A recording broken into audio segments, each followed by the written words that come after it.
Varicose veins కి సరైన చికిత్స కోసం సంప్రదించండి ఎవిస్ హాస్పిటల్. నమస్తే రమగారు. నమస్తే జయ. రమగారు, వింటర్లో స్కిన్ కేర్ చాలాసార్లు చెప్పారు మీరు, కానీ మరొకసారి మళ్ళీ మళ్ళీ మళ్ళీ ఏటా కొత్తగానే ఉంటుంది జయ. అవునవును, ఎప్పుడు కొత్తగానే ఉంటుంది. సీజన్ బట్టి చేసుకోవాలి. కొంతమందికి ఈ పాటికే స్టార్ట్ అయిపోతుంది. వర్షాలు తగ్గంగానే మనకి హైదరాబాద్లో అయితే ఒక్క రోజులో డ్రైనెస్ వచ్చేస్తుంది. అవునండి. తెల్లారేసరికల్లా స్కిన్ డ్రైగా అయిపోతుంది, పెదిమేలు పగిలిపోతూ ఉంటాయి, జుట్టు కరకరలాడి నుంచుంటూ ఉంటుంది కదా. అవును, నూనె అంతే. వింటర్ అంటే నూనె. ఈ నూనె ఎవరి నూనె వాళ్ళ చాయిస్. ఇందులో పల్చటి నూనెలు ఉంటాయి. బేబీ ఆయిల్ రాసుకుంటామండి అని చెప్తారు కొంతమంది. బేబీ ఆయిల్ చాలా స్నిగ్ధమైంది. చంటి పిల్లాడి స్కిన్ వరకు ఓకే, మనకి నడవదు. ఊరికే ఎప్పుడైనా రాత్రిపూట రాసుకోవడానికి. బేబీ ఆయిల్ వాటికంటే సంప్రదాయ నూనెలు ఎప్పుడూ స్కిన్కి మంచివి. నువ్వుల నూనె మెయిన్ మనకి. ఆముదం కూడా రాసుకోవచ్చు. కొబ్బరి నూనె కూడా పల్చటిది. తెల్లవారేసరికల్లా అది కూడా కొంత డ్రై అయిపోతుంది. నువ్వుల నూనె రాసుకున్నంత సపల్గా కొబ్బరి నూనె అవి ఎక్కువ గంటలు ఉండవు. ఈ స్నానం నుంచి జాగ్రత్త పడాలి మనం. ఏదో రకంగా సబ్బుతోటి స్నానం చేసేసి బయటికి రాగానే ఏదైనా ఒక క్రీమ్ రాసుకోవటం ఒక అలవాటు. జనరల్గా అట్లా చేస్తారు అందరూ కూడా. బాడీ బటర్స్ దొరుకుతాయి, మాయిశ్చరైజర్లు దొరుకుతాయి. పల్చటి కొబ్బరి నూనె, మంచి కొబ్బరి నూనె తీసుకుని దాంట్లో ఒక ఈ విటమిన్ క్యాప్సూల్స్ 2-3 ప్రిక్ చేసి డబ్బాలో వేసి పెట్టుకోవటం. మంచి నూనె కొనుక్కోండి. బాటిల్స్ అంటే కంపెనీ డబ్బాలు కాకుండా గానుగు నూనె అయితే మంచిది. ఇప్పుడు దొరుకుతున్నాయి కదా మనకి ఆర్గానిక్ ఆయిల్స్, అది స్కిన్కి బాగుంటుంది. ఆ మాత్రం బాటిల్ అనుకోండి, కానీ ఒక 200 గ్రామ్స్ అయితే ఒక 2 ఈ విటమిన్ ఆయిల్ క్యాప్సూల్స్ ప్రిక్ చేసి అందులో వేసేయచ్చు. దాన్ని పొడిస్తే నొక్కగానే వచ్చేస్తుంది. కొంచెమే ఉంటుంది. బాటిల్ బాగా షేక్ చేసి పక్కన పెట్టుకోండి. దేంట్లో అయినా వేయవచ్చు అంటారా? ఏ నూనెలో అయినా వేసుకోవచ్చు. నువ్వుల నూనె సహజంగానే జిడ్డు అక్కర్లేదు, దానికి అక్కర్లా. కొబ్బరి నూనెకే స్పెషల్గా చెప్తున్నాను నేను. మనం సాధారణంగా సబ్బుతోనే స్నానం చేస్తాము, సున్పిండ్లు గిన్పిండ్లు మన వల్ల కాదండి అంటే సబ్బుల్లో మైల్డ్ సోపుని ఎంచుకోండి. చూసి మైల్డ్ సోపు, ఎక్కువ నురుగొచ్చేసి స్కిన్ అంతా పై లేయర్లలో ఉన్న ఆయిల్ అంతా పీల్చేసేది కాకుండా, ఇప్పుడు మనకి ఇవి గ్లిజరిన్ సోప్స్ దొరుకుతాయి కదా, ఈవెన్ గ్లిజరిన్ సోప్తో స్నానం చేసినా కాసేపటికి స్కిన్ విరగలేకపోతుంది. ఇప్పుడు సముద్ర తీరాల్లో ఉండే వాళ్ళకి ఈ వ్యవహారం అంతగా ఉండదు. పగుళ్ళు ఏమి ఉండవు, వాళ్ళకి నుండగా ఉంటాయి. ఎందుకు ఇప్పుడు మనం బస్సు ఎక్కి బెజవాడ వెళ్తామా, బందర్ వెళ్తాం, బెజవాడ దాకా వెళ్ళేసరికల్లానే మోచేతులు వేళ్ళు అన్ని నున్నగా అయిపోతాయి. పాదాలు అవసరం లేదు, అవసరమే ఉండదు. బాగా అవసరమైన వాళ్ళు హైదరాబాద్ చుట్టుపక్కల ప్రాంతవాసులందరికీ కావాలి. ఇక్కడ డ్రైనెస్ ఉంటుంది కాబట్టి, మాయిశ్చర్ లేదు వెదర్లో. ఏ సబ్బుతోటి, గ్లిజరిన్ సోపు, డవ్ లాంటివి కూడా కనపడుతున్నాయి, ఎక్కువగా క్రీమీ సోప్స్ ఉన్నాయి. ఆ సబ్బుతోటి స్నానం చేసినా కూడా శ్రద్ధగా శీతాకాలం వేడివేడి నీళ్లు పోసుకోకండి. పిల్లలు కూడా అతివేడి పోయొద్దు, వెచ్చగా పోయాలి. చన్నీళ్ళ స్నానం కనుక మీరు చేయగలిగారా మహత్తరంగా ఉంటుంది. స్నానం సంగతి ఇంకోసారి మాట్లాడదాం. జస్ట్ దీనికోసమే చెప్తున్నాను. స్నానం చేయగానే అట్లా తడి ఒళ్ళు ఆరగానే మాయిశ్చరైజర్ కానీ బాడీ బటర్ కానీ, లేదా మీరు ముందే కలిపి సిద్ధం చేసుకుని ఏదైనా ఇలా పంప్ చేసే సీసాల పోసి పెట్టుకున్న కొబ్బరి నూనె కానీ ఒక లేయర్ లాగా రాసేసుకోండి. బట్టలు కంటేస్తుంది అలా అనుకోవద్దు, 1 మినిట్లో స్కిన్ పీల్ చేస్తుంది. ఇప్పుడు ఇలా డ్రైగా ఉన్న స్కిన్ మీద చాలాసేపు పడుతుంది. స్నానం చేయగానే స్కిన్ పార్ట్స్ కొంచెం ఓపెన్ అవుతాయి, స్కిన్ మెత్తగా ఉంటుంది, పీల్చుకుంటుంది క్విక్గా. పిల్లలకు కూడా వెంటనే రాయండి. స్నానం చేయటం, బయటికి రావడం, ఒళ్ళు తోడవటం ఏమిటి, నూనె రాసేయండి, లేదా క్రీమ్ రాసేయండి, బటర్ రాసేయండి, ఏదో ఒకటి. బాడీ బటర్స్ ఇప్పుడు బాగా దొరుకుతున్నాయి. అవి చేసుకునే విధానాలు కూడా ఉన్నాయి. నేను ట్రై చేసా కానీ అంత బాగా సక్సెస్ కాలేదు. ఒకవేళ బాగా కుదిరితే మనం ఒకసారి చూపిద్దాం. షూర్ అండి. 2 సార్లు చేశాను. ఫస్ట్ టైంది సుమారుగా వచ్చింది, రెండోది కొంచెం బాగుంది, ఇంకా కొంచెం బాగా దాంట్లో ఫైనరీ వచ్చాక చూపిద్దామని.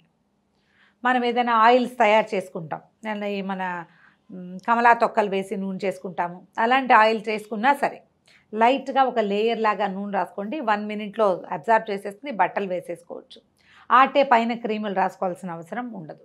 ఇది ఒక రొటీన్గా ఉంచుకోండి శీతాకాలం అంతా. రమగారు, నువ్వుల నూనె చెప్పారు, కొబ్బరి నూనె, ఆముదం చెప్పారు, బాదం నూనె చెప్పలేదండి మీరు. అవసరం అంటే స్కిన్కి పనికిరాదా? ఎందుకు పనికిరాదు, బ్రహ్మాండంగా పనికి వస్తుంది. కొంచెం ఖరీదు ఎక్కువ, వీటన్నిటికంటే అది కాస్ట్లీ. ఓకే. బాదం నూనె మన దగ్గర ఆయిల్ మెషిన్ తోటి బాదం నూనె తీసుకోగలిగితే అబ్బో బ్రహ్మాండంగా ఉంటుంది.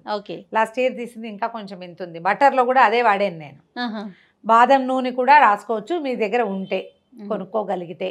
ఒక్క లేయర్ లాగా బాదం నూనె రాసుకోండి. బాదం నూనె ఈ స్నానం చేశాక కంటే రాత్రిపూటకు బాగుంటుంది. లైన్లో చెప్దాం, ఇది Okay. స్నానం కదా, ఈ సాయంకాలం మళ్ళీ మొహంగా తోముకుంటాం కదా, బయటకు వెళ్ళి వస్తాం, కాళ్ళు చేతులు మొహం కడుక్కుంటామా, అప్పుడు కూడా లైట్గా ఒక లేయరు ఏదైనా మాయిశ్చరైజర్ కానీ ఒక చుక్క నూనె కానీ రాసుకోండి. రాత్రి పడుకోబోయేటప్పుడు విధిగా పెదమలకి గ్లిజరిన్ కానీ లేకపోతే వ్యాజ్లైన్ కానీ ఏదైనా లిప్కి బామ్ తయారు చేసి పెట్టుకుంటే అది కానీ, లిప్ బామ్స్ దొరుకుతున్నాయి అది కానీ, సెంటెడ్ కాదు ఘుమఘుమలాడేవి రాసుకోవద్దు, తినేస్తాం నిద్రలో. అవును. కొంచెం ఏదైనా అప్లై చేసుకోండి. ఒకటి మొహానికి చేతులకి కూడా, పాదాలకి కాస్త వ్యాజ్లైను లేకపోతే ఏదైనా బటర్ లాంటిది, క్రీమ్ లాంటిది, నూనె లాంటిది ఏదో ఒకటి అప్లై చేసుకుని పడుకుంటే తెల్లవారేసరికి డ్రైగా లాక్కుపోకుండా ఉంటుంది స్కిన్. ఈ రొటీన్ని ప్రాక్టీస్లో ఉంచండి. పిల్లలు కూడా సాయంకాలం స్నానం అయ్యాక మళ్ళీ ఒక లేయర్ మాయిశ్చరైజర్ నూనె ఏదో ఒకటి మీరు ఏది పెట్టుకుంటే అది 3 ఎందుకు చెప్తున్నానంటే మీకు ఏది కుదిరితే అది చేయటం కోసం. ఇది మన రెగ్యులర్ దీంట్లో ఉంటే శీతాకాలం ఆటే స్కిన్ పాడవదు. ఏమీ లేదు, పగుళ్ళు వచ్చే కొందికి స్కిన్ ఏమవుతుందంటే ఏజింగ్ తొందరగా వస్తుంది పెద్దవాళ్ళకి. పిల్లలకి ర్యాషెస్ వచ్చే అవకాశం ఉంటుంది. బట్టలు రాసుకుంటాయా ఇలాంటి చోట బాగా డ్రై అయిపోతుంది, చేతుల దగ్గర నైటీలు అవి వేసుకునే వాళ్ళకి జబ్బల దగ్గర నిద్రలో గోకేసి డ్రై అయితే దురద పుడుతుంది కదా, స్కిన్ పగుళ్ళు వచ్చింది అనుకో దురద పుడుతుంది. నిద్రలో గోకేసి వీపు మీద చాలా మందికి చార్లు కనపడతాయి. శీతాకాలం బ్లౌజులు వేసి పెద్ద పెద్ద రెక్కలు వేసుకుంటే వీపు మీద 2 వైపులా 2 గీతలు ఇలా గోళ్ళతో గీరినట్టు మనమే నిద్రలో గీకేస్తాం. రాసుకుంటే ఇంకా ఆ దురద ఉండదు. ఆ దురద లేకుండా ఉండటానికి తర్వాత పిల్లలకి ఏంటంటే ర్యాషెస్ వస్తాయి. ఈ తొడల దగ్గర అక్కడ చిన్న లాగులు వేసుకుంటారు, నిక్కర్లు వేసుకునే పిల్లలు, ఫ్రాక్స్ వేసుకునే పిల్లలకి పిక్కల దగ్గర, మోకాళ్ళ దగ్గర, తర్వాత థైస్ పక్కల సీట్ మీద డ్రై అయిపోతూ ఉంటుంది. ఎప్పుడు నూనె నూనె నూనె డబ్బాలో ముంచడం తీయటం బయటికి.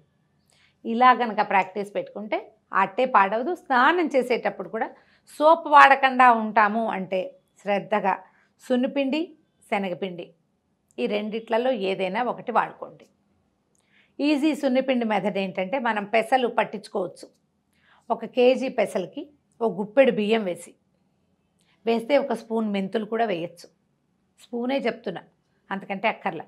వేసేసి మిక్సీకి ఇచ్చేసండి. పెసరపప్పు కాదు పెసలు. పెసరపప్పు చేయొచ్చా అని అడుగుతారు, మీ ఇష్టం మీ ఓపిక, కానీ మంచిది ఇది పెసలు. గిర్నీకి ఇచ్చేసేయండి. మనం ఇవి ఉంటాయి కదా పిండి మరకి ఇచ్చేస్తే చక్కగా మెత్తగా పట్టించేస్తాడు. ఒక మాట జల్లించి పెట్టుకోండి. మెత్త పిండి అయితే బాగుంటుంది. దీనికి ఏమీ లేదు, చాలా సింపుల్. దీంట్లో మళ్ళీ అవి ఇవి ఏవో మూలికలు పదార్థాలు అవంతా మీ శక్తి, అవి ఏమీ లేకపోయినా ఇదే చాలు. స్నానం చేసేటప్పుడు ఒంటి మీద నీళ్ళు పోసుకోవటం, అద్ది ఇలా చేతికి అద్ది ఎంత వస్తుంది తడి చేతికి, దాంతో రుద్దుకుంటే చాలు. ఇంత పిండి ఇలా తీసి ఇలా చేయక్కర్లేదు. ఒకసారి చేసి చూడండి నేను చెప్పినట్టుగా. పిండిలో నీళ్ళు పోయొద్దు, ఏం వేయద్దు, నూనె కానీ నీళ్ళు కానీ నూనె వేసే మెథడ్ వేరేది చెప్తా. ఇదొక మెథడ్. జస్ట్ ఆ పిండిలో చేయొద్దాం, కానీ మన తడి చేతి కొంచెం పిండి అంటుందా అదే చాలు. మళ్ళీ తడి చెయ్యి మళ్ళీ అద్దుకోవటం. ఆ లైట్ లేయర్ తోటి తోముకోండి, స్కిన్ చాలా సఫల్గా ఉంటుంది. ఈ పని చేస్తే సున్నిపిండి కనుక చేస్తే మనం నూనె రాసుకోకర్లా పెద్దగా, మాయిశ్చరైజర్ సరిపోతుంది. ఓకే, ఇదొకటి. కాదు మనకి బాగా డ్రై స్కిన్ అయితే ఆ పిండిలో 1 స్పూన్ నూనె వేసుకోండి. పిండిని కలిపేయండి, నీళ్ళు పోసి కలిపేసి లూజ్గా చేసుకోండి. అది ఒంటికి పట్టించండి. ఇలా అయితే మీరు చన్నీళ్ళు కూడా పోసుకోవచ్చు. ఇంతే పిండి చాలు, చాలా అక్కడ ఇది పలచగా చేసి పట్టిస్తామా. తర్వాత ఏం చేద్దాం, నీళ్ళల్లో చేయి ముంచి ఆ తడి మీద తోమేసుకోండి. ఆయిల్ పట్టేస్తుంది ఒంటికి. ఈ ఒళ్ళు తోముకున్నాక నీళ్ళు పోసుకుంటే అసలు చలే వేయదు, చల్లటి నీళ్ళు పోసుకోవచ్చు. గమనించండి, కొంతమందికి ఏంటంటే ఈ సున్నిపిండిని చన్నీళ్ళతోటి స్నానం చేస్తే ఒళ్ళు దురదొచ్చే లక్షణం ఉంటుంది కొద్దిమందికి. నేను సఫర్ అవుతా, నాకు కూడా ఉంది ఆ ప్రాబ్లం. చూస్ చేసుకోండి. గోరువెచ్చటి నీళ్ళు పోసుకోండి, ఏ ప్రాబ్లం ఉండదు. హాట్ వాటర్కి వెళ్ళొద్దు, కోల్డ్ వాటర్కి వెళ్ళొద్దు, గోరువెచ్చగా ఉండాలి. వేడిగా ఉన్నాయా అంటే ఉన్నాయి, చన్నీళ్ళు అంటే కాదు, అలా ఉండాలి. ఇలా పోసుకుంటే బ్రహ్మాండంగా ఉంటుంది. స్కిన్ చాలా ఎక్కువ కాలము యంగ్గా అండ్ ప్రాబ్లం లేకుండా మెయింటైన్ అవుతూ ఉంటుంది. అయితే ఇప్పుడు మనం సున్నిపిండి కుదరదు, శనగపిండి తోముకోవచ్చు. సున్నిపిండి శనగపిండి 2 కాదు, పెసరపిండి అంటే మన ఇది ఉంటుంది కదా, ఎర్ర కందిపప్పుని గ్రైండ్ చేయించేసేయండి, గిన్నె పట్టించేయండి.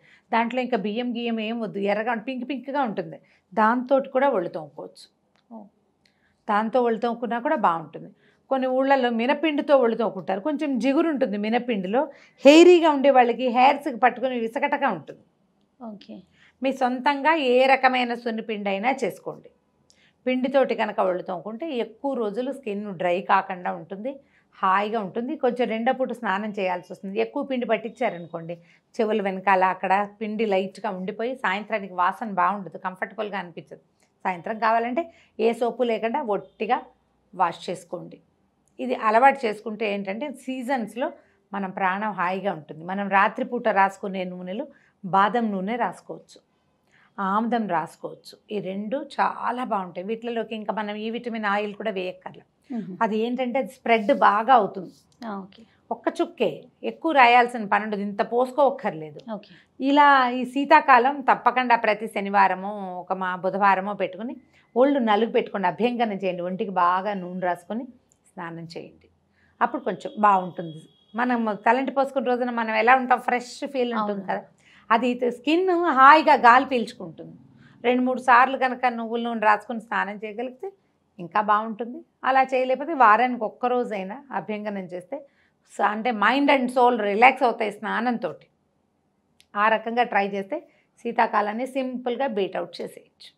Right. Thank you so much రమగారు. నమస్తే. నమస్తే.